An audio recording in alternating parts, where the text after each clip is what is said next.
Hi ಎಲ್ರಿಗೂ. ಇವತ್ತು ದೋಸೆ ಹಿಟ್ಟನ್ನು ಹೇಗೆ ಮಾಡೋದು ಮನೆಯಲ್ಲೇ, ಹಾಗೆ ಹೇಗೆ ದೋಸೆ ಹಾಕೋದು ಅನ್ನೋದನ್ನು ವಿಡಿಯೋ ಮುಖಾಂತರ ತೋರಿಸ್ತಾ ಇದ್ದೀವಿ. ಸೊ ಪ್ಲೀಸ್ ಕಂಪ್ಲೀಟಾಗಿ ನೋಡಿ, ಸ್ಕಿಪ್ ಮಾಡಬೇಡಿ. ರೆಡಿಮೇಡ್ ಹಿಟ್ಟಿಗಿಂತ ಮನೇಲಿ ಮಾಡಿರೋ ದೋಸೆ ಹಿಟ್ಟಿಂದ ದೋಸೆ ಮಾಡಿದಾಗ ದೋಸೆ ತುಂಬ ಚೆನ್ನಾಗಿ ಬರುತ್ತೆ. ಒಂದು ಪಾತ್ರೆಯಲ್ಲಿ ನಾನು 1 ಗ್ಲಾಸ್ ಬಂದುಬಿಟ್ಟು ರೇಷನ್ ಅಕ್ಕಿ ಹಾಕ್ತಾಯಿದ್ದೀನಿ. ಹಾಗೆ ಅದಕ್ಕೆ ಮೆಂತ್ಯ ಹಾಕಬೇಕು. ನೆಕ್ಸ್ಟ್ ಅದೇ ಗ್ಲಾಸಿಂದ ಅರ್ಧ ಗ್ಲಾಸ್ ಕಡಲೆಬೇಳೆ ಹಾಕಬೇಕು. ಹಾಗೆ ಅರ್ಧ ಗ್ಲಾಸ್ ತೊಗರಿಬೇಳೆ ಹಾಕಬೇಕು. ಆಮೇಲೆ ಅದೇ ಗ್ಲಾಸಲ್ಲಿ ಅದ್ರ ಕಾಲು ಭಾಗದಷ್ಟು, 1 ಗ್ಲಾಸ್ಗೆ ಕಾಲು ಭಾಗದಷ್ಟು ಉದ್ದಿನಬೇಳೆ ಹಾಕಬೇಕು. ಯಾಕೆಂದರೆ ಉದ್ದಿನಬೇಳೆ ಜಾಸ್ತಿ ಹಾಕಿದ್ರೆ ದೋಸೆ ಮೆತ್ತಗಾಗತ್ತೆ, ರೋಸ್ಟಾಗಿ ಆಗಲ್ಲ. ಅದಿಷ್ಟು ಹಾಕಿ ನೀರು ಹಾಕಿಬಿಟ್ಟು ಚೆನ್ನಾಗಿ ತೊಳಿಬೇಕು. ಕ್ಲೀನಾಗಿ ತೊಳೆದ್ಬಿಟ್ಟು ಮತ್ತೆ ಅದು ನೀರನ್ನ ಚೇಂಜ್ ಮಾಡಿ ನೆನೆಯೋಕ್ಕೆ ಇಡಬೇಕು. ಓಕೆ, ಈಗ ನೆಕ್ಸ್ಟ್ ಬಂದುಬಿಟ್ಟು ಒಂದು ಸಪ್ರೇಟ್ ಇನ್ನೊಂದು ಪಾತ್ರೆಯಲ್ಲಿ, ಸಣ್ಣ ಪಾತ್ರೆ ತೊಗೊಳ್ಳಿ. ಅದರಲ್ಲಿ ಅವಲಕ್ಕಿ ಹಾಕ್ತಾಯಿದ್ದೀನಿ ನಾನು. ನಿಮಗೆ ಬೇಕು ಅಂತಂದರೆ ನೀವು ಮಂಡಕ್ಕಿ, ಚುರುಮುರಿ ಅಂತಾರಲ್ವ, ಅದನ್ನ ಕೂಡ ಹಾಕೋಬೋದು. ಎರಡನ್ನೂ ಹಾಕಬೇಡಿ, ಮೆತ್ತಗಾಗತ್ತೆ ದೋಸೆ ಅಷ್ಟೇ. ಸೊ ಎಲ್ಲದನ್ನು ಹಾಕಿ ನೆನೆಯೋಕ್ಕೆ ಇಟ್ಟು ಮಿನಿಮಮ್ ಅಂದರೂ 5 ಅವರ್ ಆದರೂ ನೆನೆಯಬೇಕು ಇದು. ಸೊ ಮ್ಯಾಕ್ಸಿಮಮ್ ಒಂದು 6 ಇಂದ 7 ಗಂಟೆ ನೆನೆದ್ರೆ ಚೆನ್ನಾಗಾಗತ್ತೆ ಹಿಟ್ಟು. ಇವಾಗ ನಾವು ಅದನ್ನು ಮಿಕ್ಸರ್ ಮಾಡ್ಕೋಬೇಕು, ಗ್ರೈಂಡ್ ಮಾಡಬೇಕು. ನಾನು ಮಿಕ್ಸಿಲೇ ಹಾಕ್ತಾಯಿದ್ದೀನಿ. ಗ್ರೈಂಡರ್ ಇದ್ದರೆ ನೀವು ಗ್ರೈಂಡರ್ ಕೂಡ ಯೂಸ್ ಮಾಡ್ಕೋಬೋದು. ಒಂದೇ ಸಲಗೆ ಸಣ್ಣಗೆ ಆಗಿಬಿಡುತ್ತೆ. ಮಿಕ್ಸರಲ್ಲಿ ಸೊ ಒಂದು 3 4 ಸಲ ಹಾಕಬೇಕಾಗತ್ತೆ. ಹಾಗೆ ನೀವು ನೀರನ್ನು ಜಾಸ್ತಿ ಯೂಸ್ ಮಾಡಬೇಡಿ. ಗ್ರೈಂಡ್ ಮಾಡುವಾಗ ಗಟ್ಟಿಯಾಗಿ ರುಬ್ಕೊಳ್ಳಿ, ಆಗ ಮಾತ್ರ ದೋಸೆ ಚೆನ್ನಾಗಿ ಬರೋದು.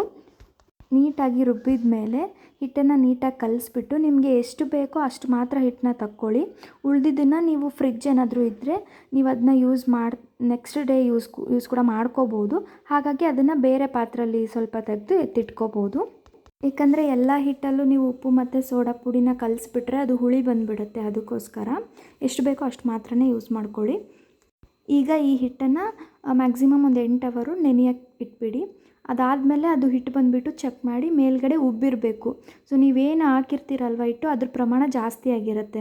ಆಗ ಅದು ಚೆನ್ನಾಗಿ ನೆಂದಿದೆ ಅಂತ. ಸೊ ಆಗ ದೋಸೆ ತುಂಬ ಚೆನ್ನಾಗಿ ಬರುತ್ತೆ. ಸ್ವಲ್ಪ ಉಪ್ಪು ಹಾಗೆ ಸ್ವಲ್ಪ ಅಡುಗೆ ಸೋಡಾನ ಹಾಕ್ತಾಯಿದ್ದೀನಿ. ಚೆನ್ನಾಗಿ ಕಲಿಸ್ಬಿಟ್ಟು ಒಂದು 15 ನಿಮಿಷ ಬಿಡಬೇಕು.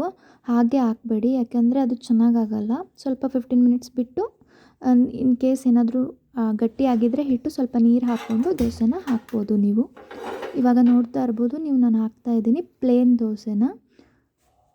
ನೀವು ಅನ್ಕೋಬೋದು ದೋಸೆ ಯಾವಾಗಲೂ ಚೆನ್ನಾಗಾಗತ್ತೆ ಅಂತ. ಸೊ ಹಾಗಾಗಲ್ಲ, ಕೆಲವೊಂದು ಸಲ ಚೆನ್ನಾಗಿ ಬರೋದೇ ಇಲ್ಲ. ಅದಕ್ಕೆ ಅಳತೆ ಪ್ರಮಾಣ ಎಲ್ಲ ಕರೆಕ್ಟಾಗಿ ನೋಡಿಕೊಂಡು ಹಾಕ್ಕೊಂಡು ಮಾಡ್ಕೊಳ್ಳಿ, ಆವಾಗ ಸಖತ್ತಾಗಿ ಬರುತ್ತೆ ದೋಸೆ. ದೋಸೆ ಹಾಕಿದ ಮೇಲೆ ನಾನು ಮೇಲ್ಗಡೆ ತುಪ್ಪ ಹಾಕ್ತಾಯಿದ್ದೀನಿ. ನೀವು ಎಣ್ಣೆ ಕೂಡ ಯೂಸ್ ಮಾಡ್ಕೋಬೋದು.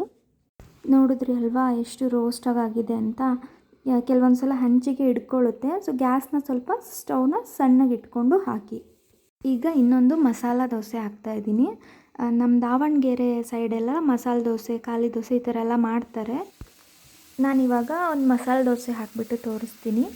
ಸೊ ಪ್ಲೇನ್ ಇವಾಗ ನೀವು ದೋಸೆ ಹೇಗೆ ಹಾಕ್ತಿರೋ ಹಾಗೆ ದೋಸೆ ಹಾಕ್ಕೊಳ್ಳಿ.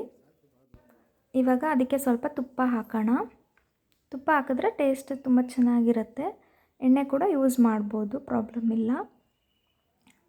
ನೆಕ್ಸ್ಟು ಸ್ವಲ್ಪ ಬೇಯಿಸ್ಕೋಬೇಕು. ಫುಲ್ ರೋಸ್ಟಾಗಿ ಬೇಯಿಸ್ಕೋಬೇಡಿ, ಸ್ವಲ್ಪ ಬೇಯಿಸ್ಕೊಂಡು ನೆಕ್ಸ್ಟ್ ಅದನ್ನ ತಿರುವು ಹಾಕಿಬಿಟ್ಟು ಈಗ ನಾವು ಅದ್ರ ಮೇಲ್ಗಡೆ ಕಡಲೆ ಪುಡಿನ ಹಾಕ್ತಾಯಿದ್ದೀವಿ. ಅಂದರೆ ಪುಟಾಣಿ ಚಟ್ನಿ ಅಂತ. ನೀವು ಕಡಲೆ ಯೂಸ್ ಮಾಡ್ತೀರಲ್ವ, ಆ ಕಡಲೆಯಿಂದ ಎಲ್ಲ ಕೊತ್ತಂಬರಿ, ಕರಿಬೇವೆಲ್ಲ ಮಸಾಲ ಹಾಕಿಬಿಟ್ಟು ಚಟ್ನಿ ಮಾಡ್ಕೊಂಡು ಇಟ್ಕೊಂಡಿರಬೇಕು.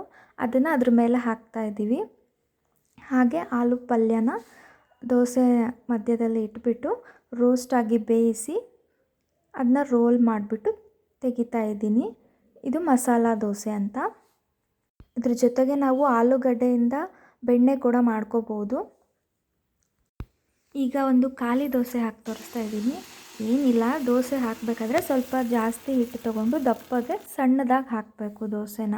ಅದೊಂಥರ ಬೇರೆ ಟೇಸ್ಟೇ ಕೊಡುತ್ತೆ. ನೀವು ತೆಳ್ಳಗೆ ಹಾಕಿರೋ ದೋಸೆ ಟೇಸ್ಟೇ ಬೇರೆ ಇರುತ್ತೆ, ಇದೇ ಬೇರೆ ಇರುತ್ತೆ. ಒಂದು ಸಲ ಟ್ರೈ ಮಾಡಿ ನೋಡಿ. ಎಲ್ರಿಗೂ ವಿಡಿಯೋ ಇಷ್ಟ ಆಗಿದೆ ಅನ್ಕೋತೀನಿ. ಸೊ ಪ್ಲೀಸ್ ಸಬ್ಸ್ಕ್ರೈಬ್ ಮಾಡಿ ಚಾನಲ್ನ. ಹಾಗೆ ಒಂದು ಲೈಕ್ ಮಾಡಿ, ಶೇರ್ ಮಾಡಿ. Thank you so much.